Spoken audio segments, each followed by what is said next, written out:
Assalamu alaikum. I'm Shelby Marie Daigle. I am the editor-in-chief of MuslimLink.ca. So it's the online hub for Muslims in Canada. And I'm going to talk about the question of how we can best support one another.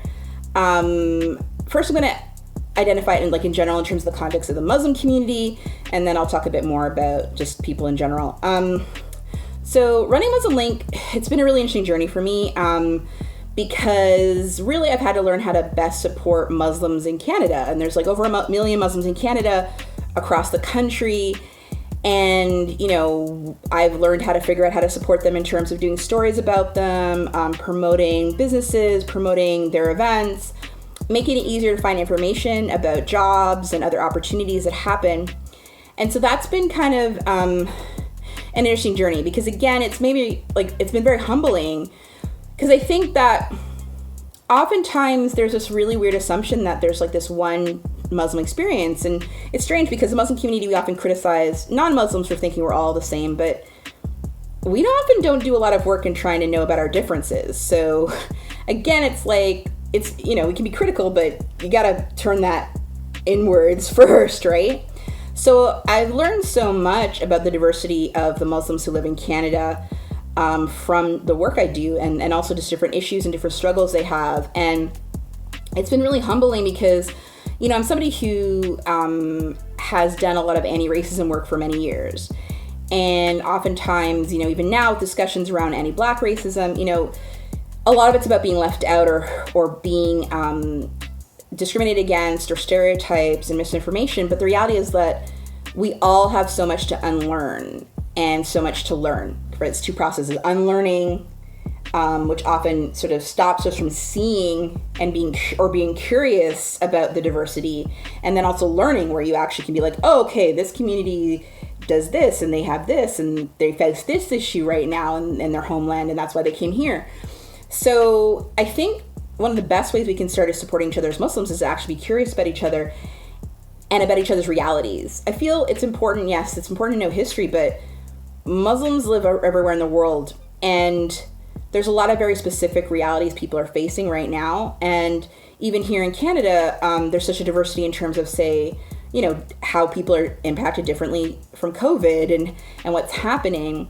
And the unfortunate reality is that there can be so many disconnects because of how societies are structured. In so many ways, our Muslim community should be a community that's very aware of all the different levels of, in terms of people who are poor and struggling and people who are well off. There should be so much interaction because, particularly people who go to, say, Friday Prayer, you're interacting with everyone. But I find that there's a lot of ignorance. And so the interesting thing about running the website is that oftentimes it's non-Muslim people who are service providers who are reaching out to our site trying to get information to help other actual Muslims who are struggling with stuff. And so it's non-Muslims who are helping Muslims. And sometimes they're, done all this work. They took the time and they're doing all this work to try to better understand the community and the language differences and the different services. But we're not necessarily seeing that kind of work done at the leadership level of Muslim organizations. You're seeing improvements in terms of, say, charities making sure that they have people who speak diverse languages to offer services and that sort of thing. I've definitely seen certain charities certain food banks doing that, but strangely, I would have to say you wouldn't see all food banks doing that. I've even talked to people involved with food banks, and they're like, yeah, the majority of our clientele speaks this language, but we hardly have any volunteers that speak that language, and we're not bothering to recruit them. And you have to sort of step back and be like, okay, we're going to start, being critical of non-Muslim institutions when they're making an effort to recruit, say, Arabic-speaking volunteers for the food bank, but these Muslim-run food banks aren't. What's going on here? You know what I mean? So it's things like that where you have to sort of step back and be like, okay, we're not doing we're not doing a good job at supporting one another. And I think it's also, so it comes back to sort of the values that we're actually reflecting in terms of, what are we trying to live out as Muslims. But everyone does some part of this. Everyone is part of the problem. So I think that's what we always have to start with, is that I'm part of the problem until I'm part of the solution. But I can't pretend that I'm always part of the solution because I'm not. So having to step back and be like, okay, I have to sort of learn about different branches of Islam. I need to learn about, parts of the community that I might interact with because maybe I think that I might not agree with them, but I'm running a website for everyone. So how do I make sure everyone feels like either reflected on or at least not outwardly detested, right, or rejected.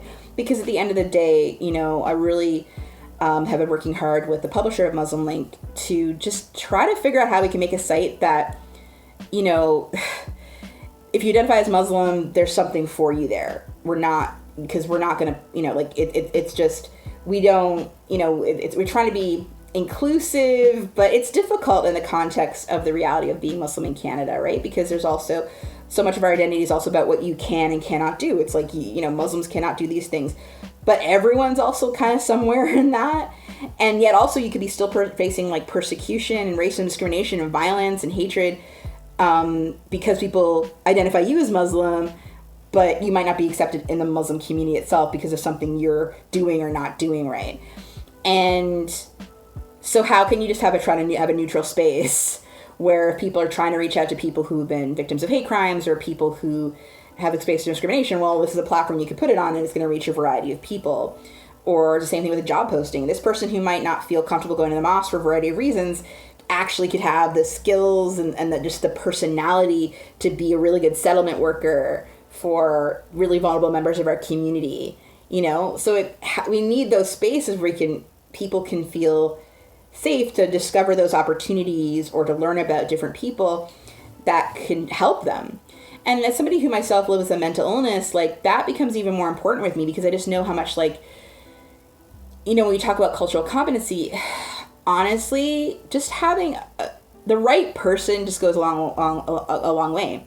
And that's not necessarily going to be the person with the same religion, you know, the same whatever. It's actually sometimes just the person that seems the most genuine, who's most sincerely listening to you. So again, like I think when we talk about issues of trying to get more Muslims involved in doing, you know, mental health counseling, that sort of thing, I'll be honest with you, there's been times when just in my own sort of peer support as somebody who lives with mental illness, supporting other people who live in mental illness, yeah, there's definitely problems with Islamophobia in mental health services, but there's also sometimes problems when you go to, say, Muslims providing those mental health services and how they might judge you. Like I personally experienced that, where I've had a horrible experience at a hospital here, and both of the mental health professionals interacted with Muslim, and it was the worst experience I've ever had in my life. Like, you know, I've navigated mental health services since I was 15, so, you know, if I say that, I really mean it. And a lot of it came from, unfortunately, aspects of certain Muslim communities and cultures that look down on people who are poor, look down on Black people, look down on somebody who's, say, a survivor of certain types of violence. That's a really serious issue in our communities. And you have people who are mental health professionals who are bringing those stigmas into their jobs and then inflicting it on their clients. And unless we're, as a community, being like, you can't do that, because unfortunately, some of that stuff I'll know is going on, but a white person might not even notice because they're going to assume, oh, you're Muslim, they're probably going to get along. It's like, no, this person's bringing in like stuff that's really specific to like their caste of Muslim because they come from a community that still believes in caste, and so they're looking down at me because that from that prism. And it's like, I'd rather just go talk to a white person because they don't got this weird, you know, stuff that needs like a whole bunch of like year of like unlearning to deal with, and that we're not having honest conversations about. Like, I was really happy to see, again, because running the events listing, I get to see all those different, you know, things that people are doing. So it was really nice to see a specific workshop that was done in British Columbia with the Shia community in British Columbia, but specifically looking at anti-Black racism amongst the Khoja community, which is kind of like a caste that's South Asian, but it's amongst the Shia community. And I'm like, thank you for being so specific, because there's a very specific reasons and histories as to why that kind of anti-Blackness and discrimination might be coming towards Black people from that particular community. But it was great having it organized by members of the Khoja community for that. So it's great to see that certain parts of the Muslim community are stepping up, but not all parts, right? So like, that's the fascinating thing about running an events listing for the whole country. Like, I can see who's doing stuff and who's not doing anything. And you'd be surprised. Sometimes the smaller communities is like stepping up, whereas like bigger communities that are having more of an impact don't do nothing, ain't doing anything. So it's why it's so important to have a national view, I think, and why curiosity is such a key part of that. And so, yeah, I would say I think the best ways to support each other is be curious, be humble, and again, it really sounds simple, like treat other people like you want to be treated, but it means you have to recognize the barriers you have inside your own heart and your own mind to actually respecting somebody else as if they're a worthwhile human being.